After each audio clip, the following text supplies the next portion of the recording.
Fancy saris, కంచిపట్టు సారీస్ కి ప్రత్యేకంగా పెట్టింది పేరు మన పూర్ణిమ ప్రింట్స్, KPHPN మాదాపూర్. నమస్కారం. కార్తీక పురాణం 15వ రోజు పారాయణలోకి వచ్చాం. 15వ రోజు లెక్క ప్రకారం పౌర్ణమి అవ్వాలి, మనకి 14వ రోజు వచ్చేసింది కదా. మన ఈ పురాణంలో మాత్రం ఇది పౌర్ణమి రోజుగా చెప్పబడుతోంది. 15వ నాడు పౌర్ణమి అని. మనం సాధారణంగా ఏం చేస్తామంటే, ఏదైనా కొన్ని 4 మంచి విషయాలు విన్నామనుకోండి, ఏ 4 మంచి విషయాలు విన్నా అందులో ఒకటైనా ఆచరిస్తాం. అందుకని తరచుగా మంచి విషయాలు వినాలని పూర్వం ఏం చేసేవాళ్ళు మన ప్రాంతాల్లో, ఏదైనా పండగ అంటే, ఏదైనా ఫంక్షన్ అంటే హరికథలు అవి వినిపించేవాళ్ళు. హరికథ కాలక్షేపం చేసేవాళ్ళు, బుర్రకథ కాలక్షేపం చేసేవాళ్ళు, మహాభారత ప్రవచనం జరిగేది, పాండవ ఉద్యోగ విజయాలు వినేవాళ్ళం, నాటకాలు వేసేవాళ్ళు, ఇవన్నీ జరుగుతుండేవి. వీటిల్లో నుంచి ఏదో ఒక బోధ మన చెవిన పడుతూ ఉండేది. ఇది ఇలా చేస్తే మంచిది, దీనివల్ల ముక్తి వస్తుంది, మోక్షం వస్తుంది, లేదా డబ్బు దశకం ఏమిటో వస్తాయి. ఏదైనా సరే మనకి ఏది కావాలో అది లభించాలంటే మనం చేస్తున్న సాధారణ క్రియాకలాపాలు, మన మానవ ప్రయత్నంతో పాటు దైవ సహాయం కూడా తప్పకుండా తీసుకోవాలని ప్రబోధించే ఎన్నో రకాల గాథలని, కథలని మనం అయాచితంగా ఏ ప్రయత్నం చేయకుండానే వినేవాళ్ళం. ఈ మానవులకు అలాంటి అవకాశం ఉంది కదా, వింటాం కదా. ఈ వినేటప్పుడు ఏం చేస్తాము, అందులో నుంచి కొంతనైనా మనం దాన్ని మన జీవితాలకి ఉపయోగించుకుంటాం. ఏదో యూట్యూబ్ చూస్తామనుకోండి, ఇప్పుడు అదే కదా మనం చెప్పుకోవాల్సిన ఉదాహరణ. ఈ పువ్వులతో పెట్టుకుంటే అది, ఆకులు పెట్టుకుంటే ఇది, ఈ కూర తింటే అదేంటో B12 వస్తుంది, ఇంకోటి ఏమిటో పులుసు చేసుకుంటే D6 ఏమిటో వస్తుంది. ఇవన్నీ వింటే ఒకటైనా గుర్తుంటుంది మనకి. ఆ ఒక్కటి చేస్తాం, అది మనకి ఉపయోగపడుతుంది. ఉపయోగపడని విషయాలు ఎన్నో వింటాం, ఎన్నో చేస్తుంటాం. కానీ వాటి మధ్యలో మన జీవితానికో, ఆరోగ్యానికో, ఇహపర సాధనకో ఉపయోగపడే ఏదో ఒక విషయాన్ని మనం వాడుకుంటూ ఉంటాం. ఈ ఋషులు కూడా అట్లా చేశారు చూడండి. మరునాడు అంటే కార్తీక పౌర్ణమి కావటం వల్ల 15వ నాడు నైమిషారణ్యంలోని మునులందరూ సూత మహాముని ఆధ్వర్యంలో వనభోజనాలు ఏర్పరచుకున్నారట. వనభోజనాలు ఇప్పటిదాకా వనభోజన హడావిడి మనం వినలేదు చూడండి. కార్తీకంలో మొదటి రోజు నుంచి వనభోజనాలు చేయొచ్చు, ఎప్పుడైనా సరే చేసుకోవచ్చు. ఈ వనభోజనాన్ని ఎలా చేసుకోవాలి అంటే, మనం ప్రత్యేకంగా బాగా చెట్లున్న వనంలో తప్పకుండా ఫలవంతమైన ఉసిరి చెట్టు ఉన్న చోట ఒక ఉసిరి చెట్టు ఉండాలి. ఈ కార్తీకంలో ఉసిరి చెట్టు ఇంపార్టెంట్, మనకు తెలిసిందే కదా. ఉసిరి చెట్టు కింద సాలగ్రామారాధన కానీ, విష్ణువారాధన కానీ, లేదా శివారాధన, లింగాభిషేకం కానీ నిర్వహించి సాటి వారందరితోటి కలిసి ఈ చెట్ల కింద ఒక కార్తీక వన భోజనాన్ని నిర్వహించుకోవాలి. ఇక్కడున్న మునులందరూ ఇంత పూర్వం ఎప్పుడూ చేయలేదట, ఇంతకుముందు చేయలా. ఇప్పుడు ఏం చేశారు, ఈయన మన సూత మహాముని ఆధ్వర్యంలో వనభోజనాలు ఏర్పాటు చేసుకున్నారు. ఆయన చెప్పాడు కదా, ఇప్పుడు 10 రోజుల నుంచి రోజు మంచి విషయాలు చెప్తున్నాడు. మరి అవన్నీ వింటున్నప్పుడు ఏదో ఒకటి చెయ్యొద్దు, మనం కూడా అట్లాగే చేస్తాం కదా. ధాత్రీ వృక్ష సమితమైన చక్కటి ప్రదేశానికి చేరారు. ఎక్కడైతే ఉసిరిక చెట్లు ఉన్నాయో అక్కడికి వెళ్ళారట. ఒక ఉసిరి చెట్టు కింద చక్కగా శుభ్రం చేసి, గోమయంతో అలికి, పంచవర్ణాలతోటి ముగ్గులు పెట్టి, పంచపల్లవాలతోటి కలశాన్ని ఏర్పరిచి, కార్తీక దామోదరుడుగా ప్రఖ్యాతుడైన శ్రీహరి ప్రతిమని, చతుర్భుజుడైన విష్ణు ప్రతిమని ఏర్పరిచారు. వీళ్ళు సాలగ్రామ ఆరాధన చేసినట్టు కనిపించట్లేదండి, అట్లా చెప్పల. సాలగ్రామ ఆరాధన చేయలే, మట్టితోటి విష్ణువు యొక్క ప్రతిమని తయారు చేసుకున్నారు. ఉసిరికలతోటి హరిని పూజించారు. ధాత్రీ ఫలం సమర్పయామి అన్నారనమాట. అంటే అన్ని రకాల అర్చనలు ధాత్రీ ఫలంతో, ఉసిరికాయతోటే చేశారు. తర్వాత ఏం చేశారు, గోవిందనామస్మరణతోటి వనభోజన సమారాధన నిర్వహించారు. మామూలుగా మనం వనభోజనాలకు వెళ్తామా, అందరూ కబుర్లు చెప్పుకుంటూ ఉంటారు, మధ్యలో ఏమిటది రకరకాల ఆడతారు, తంబోలా ఆడ్డాలు, ఇవన్నీ ఆడుకుంటారండి. ఈ మధ్యలో ముఖ్యంగా చేయవలసింది వనభోజనాల్లో దామోదర ప్రీతి కోసం గోవిందనామస్మరణ. చక్కగా ఎవరైనా దేవుడికి సంబంధించిన పాటలు పాడడము, పద్యాలు పాడడము, శ్లోకాలు పాడడము, భోజనకాలే గోవిందనామస్మరణ, గోవింద గోవింద అనటం, అలాంటిదైనా చేయాలి. మనం వెళ్ళాం కదా అని మన వస్తువులు ప్రదర్శించుకోవటము, తర్వాత మనం కబుర్లు చెప్పుకోవటము, వ్యాపార సంబంధాలు విస్తరించుకోవడానికి కాదండి వన సమారాధన. భగవత్ ప్రీత్యర్థమే కార్తీకంలో వన సమారాధనలు చేసేవాళ్ళు చేస్తున్నారు, చెయ్యాలి కూడా. అందరూ కలిసి చాలామంది మనకు పేపర్లలో కూడా కనిపిస్తుంటాయి, వైశ్యుల కార్తీక సమారాధన ఇలాంటివి పెడతారు. ఆ సమారాధనలు చేసినప్పుడు భగవన్నామ స్మరణతోటి సమారాధనని పూర్తి చేసుకోవాలి. వీళ్ళందరూ ఏం చేశారు, నా గోవిందనామ స్మరణతోటి వనభోజన సమారాధన నిర్వహించారు. అందరూ చక్కగా భోజనాలు చేశారు. చేసిన తర్వాత సాయంకాలం తదనంతర విధులన్నింటినీ నిర్వహించుకుని సాయంకాలము సంధ్యావందనాలు పూర్తి చేసుకున్న వాళ్ళే తులసి బృందావనాన్ని ఏర్పరచుకున్నారు. ఉదయమేమో వీళ్ళు మునులందరూ కలిసి కార్తీక సమారాధన నిర్వహించారు. ఈ సమారాధన చేసుకునేటప్పుడు సమారాధన అంటే మనమే కాకుండా తమని ఆశ్రయించుకున్నటువంటి పశుపక్ష్యాదులకి, తర్వాత వనచరులు బోళ్ళంతమంది వీళ్ళకి సప్లై చేస్తారు. అవి ఇవి బియ్యము అవి తెచ్చిపెట్టేందుకు వనచరులు వస్తారు. నాయన రేపు సమారాధన మీరు కూడా ఇక్కడే వచ్చి భోజనం చేయండి అని వాళ్ళని కూడా పిలిచి వాళ్ళకు కూడా భోజనం పెట్టారు. సాయంకాలం ఏం చేశారు, తులసి బృందావనాన్ని ఏర్పరచుకున్నారు. ఇప్పుడు ఇక్కడ ఏం చేశారు, ఒక తులసి చెట్టుని ప్రతిష్ఠ చేశారు ప్రత్యేకంగా. బృందావనం అంటే ఎక్కువ తులసి చెట్లు కూడా పెట్టి ఉండొచ్చు బహుశా. చక్కగా అలికి ముగ్గు వేసి లక్ష్మీప్రదంగా అలంకారం చేశారు తులసీదేవిని. అక్కడ పునః మళ్ళీ సాయంకాలం పొద్దున సమారాధన కార్తీక దామోదరుడు వెళ్ళిపోయాడు. ఇప్పుడు మళ్ళీ ఏం చేశారు, పునః విష్ణువుని కార్తీక దామోదర నామధేయుడిగా ప్రతిష్ఠ చేశారు. చేసి ప్రాణప్రతిష్ఠ చేసి తులసీధాత్రి సమేత కార్తీక దామోదరాయ నమః. తులసి ధాత్రి అంటే ఉసిరి చెట్టు అండి. వీళ్ళిద్దరితోటి కలిసి ఉన్నటువంటి కార్తీక దామోదరుడికి నమస్కారాలు చేస్తున్నామని షోడశోపచారాలు నిర్వహించి స్వామికి నమస్కరించి దీపారాధనలు చేశారు. కార్తీక మాసం ఈ పౌర్ణమి నాడు విశేషంగా చేయవలసిన విధి ఏంటంటే దీపారాధన.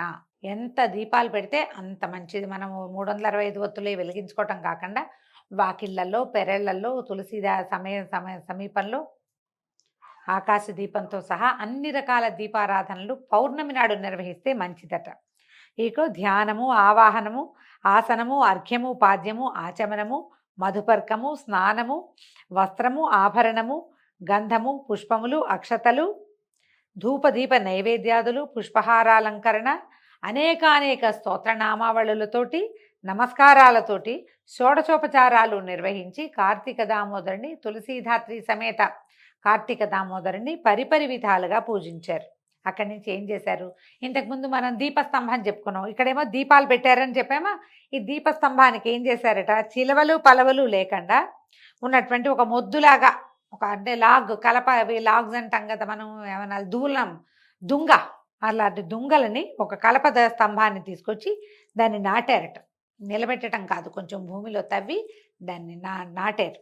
నాటి దాని మీద ఏం చేశారు, శాలి వ్రీహి ధాన్యము తిలాదు, శాలి వ్రీహి ధాన్యాలు, శాలి ధాన్యము వ్రీహి ధాన్యము ఈ రెండింటిని పోశారు.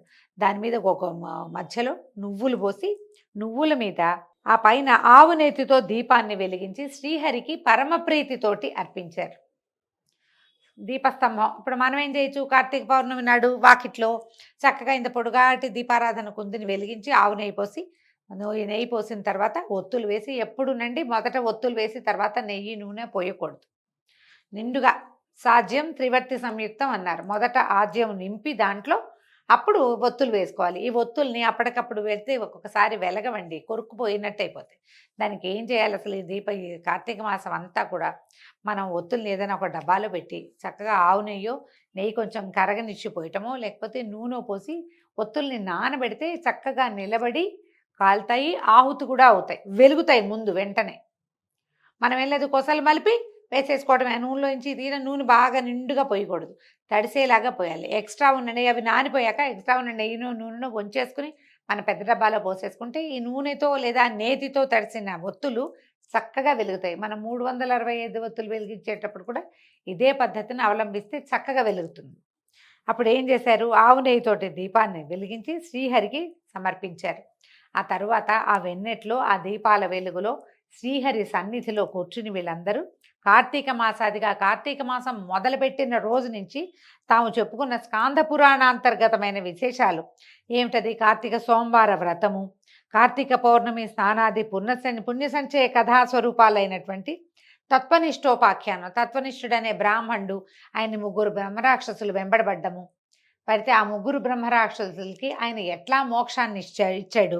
తర్వాత ఏమో నిష్ఠురి కథ, కుక్క జన్మ ఎత్తిన ఒక స్త్రీకి కైవల్యాన్ని ప్రసాదించిన ఒక బ్రాహ్మణోత్తముడి కథ, ఆ కథా విశేషము.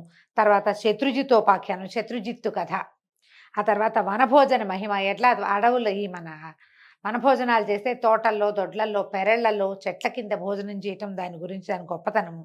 తర్వాత దేవదత్తుని కథ, తర్వాత అజామిళోపాఖ్యానం.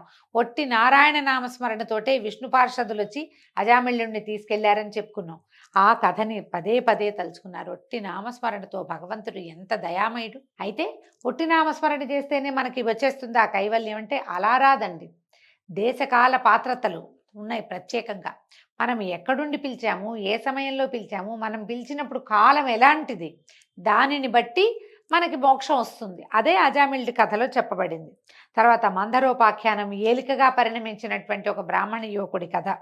తర్వాత శృతకీర్తి ఉపాఖ్యానం. ఈ కథలన్నిటినీ తలుచుకున్నారు. అన్నిటికంటే అత్యంత విశేషమైనది, అత్యంత పుణ్యఫలప్రదమైనది అయినటువంటి అంబరీషోపాఖ్యానం. ఎంతటి మహాభక్తుడు! ఆయన ఏం చేశాడు, ఈ అంబరీషుడు తన తాలూకు ఈ ఏకాదశి వ్రతం వల్ల ఎట్లాంటి వాళ్ళ సరసన చేరాడంటే ప్రహ్లాద, నారద, పరాశర, పుండరీక, వ్యాసాంబరీషులతో పాటు చేరాడు. అక్కడున్నాడు. ప్రహ్లాదుడు మహాభక్తుడు, మనకు తెలుసు, భగవంతుడి సాక్షాత్కారం పొందినవాడు. నారదుడు, పరాశరుడు, పుండరీకుడు వాళ్ళ వరసలో చేరిపోయాడు. ఈయన యొక్క ఈ ఏకాదశి వ్రతం వల్ల, అకలంకమైన విష్ణు భక్తి వల్ల ఎట్లా వీళ్ళు భక్తాగ్రేసరులుగా మారతారు అని ఆ కథ అంతా పదే పదే తలుచుకుని మళ్ళా వాటిని ఒకళ్ళకొకళ్ళు చెప్పుకుంటూ మరీ ఆనందించి, మనకు తెలిసిన కథే అయినా మళ్ళీ వింటుంటే భగవత్ కథలు ఇట్లా తాదాత్మ్యాన్ని, సంతోషాన్ని కలిగిస్తాయి. పదే పదే చెప్పుకుంటూ పునః మననం చేసుకున్నారు. తర్వాత ఏం చేశారు, మునులందరూ కూడి యజ్ఞదర్శనార్థము, సూతుల వారిచే ప్రవచించబడే సంపూర్ణ కార్తీక మహాపురాణ శ్రవణార్థము నైమిసారణ్య సమాగతులైన సద్బ్రాహ్మణులకు ఉసిరికలని, కార్తీక దీపాలను, దక్షిణ తాంబూలాదులతో సహా సమర్పించారు. అప్పుడు ఈ నైమిషారణ్యంలోనే ఉన్నటువంటి మునులు, వాళ్ళు ఏంటంటే హోస్ట్లు, వీళ్ళకి గెస్ట్లుగా ఎవరెవరు వచ్చారు, ఇక్కడ పెద్ద యజ్ఞం జరుగుతుంది, యజ్ఞం చూడడానికి దేశాల నుంచి, ఏ ఊళ్ళ నుంచో ఎంతోమంది బ్రాహ్మణులు వచ్చారు. తర్వాత వేద పండితులు వచ్చారు వాళ్ళందరికీ. తర్వాత ఇంకా ఏమిటి, నైన సూతమహాముని వచ్చాడు, ఈయనతో కార్తీక పురాణం చెప్తున్నట్ట విందామని వచ్చిన వాళ్ళు. వీళ్ళందరికీ ఏం చేశారు, ఉసిరికలని, కార్తీక దీపాలని, దక్షిణ తాంబూలాదులను కూడా సమర్పించారు. ఇప్పుడు దీపదానం చాలా అద్భుతమైందని చెప్పాం కదా. వీళ్ళకేం వెండి దీపాలు, బంగారు దీపాలు ఏం అక్కర్లేదండి. పిండితో దీపం చేయటం, దీపాన్ని సమంత్రకంగా తాంబూలంగా ఇవ్వటం. దీపాన్ని ఇచ్చారట, కార్తీక దీపాలతో పాటు ఉసిరికలని తాంబూలంలో పెట్టి ఇస్తే చాలా విశేషం అండి. ఉసిరికాయలు మనం 1 కేజీ కొనుక్కున్నాం, 1/2 కేజీ పక్క వాళ్ళకో వెనక వాళ్ళకో ఇవ్వండి, చాలా మంచిది ఈ సీజన్లో, ఈ కాలంలో కనుక ఇస్తే. దక్షిణము తాంబూలాలతో సహా సమర్పించి అందరికీ నమస్కారాలు చేసుకుని పదే పదే ఈ కార్తీక పుణ్యగాథల్ని తలుచుకుంటూ ఉన్నారు. ఆ రాత్రి ఏం చేశారట, కాలాతిక్రమణను కూడా లెక్క చేయకుండా హరినామస్మరణలతోటి, సంకీర్తనలతోటి, నృత్యగానాది ఉపచార సమర్పణలతోటి గడిపి భక్తి పారవస్యంతో తన్మయిలై జన్మ సాఫల్య సంతృప్తులయ్యారు. సౌత సౌనకాది మునిప్రవరులంతా కూడా ఆ రోజు రాత్రి, పౌర్ణమి నాటి రాత్రి జాగరణ చేసి తెల్లవార్లు విష్ణునామ సంకీర్తనతోటి, నృత్యగానాదులతోటి, భగవత్ సంకీర్తనలతోటి ఎంతో సంతోషంగా కార్తీక పౌర్ణమి మహాపర్వదినాన్ని విశేషంగా ఈ నైమిషారణ్యంలో ఉన్నటువంటి ఋషులు, మునులు అందరూ జరుపుకున్నారట. దీంతో 15వ రోజు పారాయణ పూర్తయిందండి. రేపు ఉదయం మళ్ళీ 16వ రోజు పారాయణలో మళ్ళీ కలుసుకుందాం. నమస్కారం.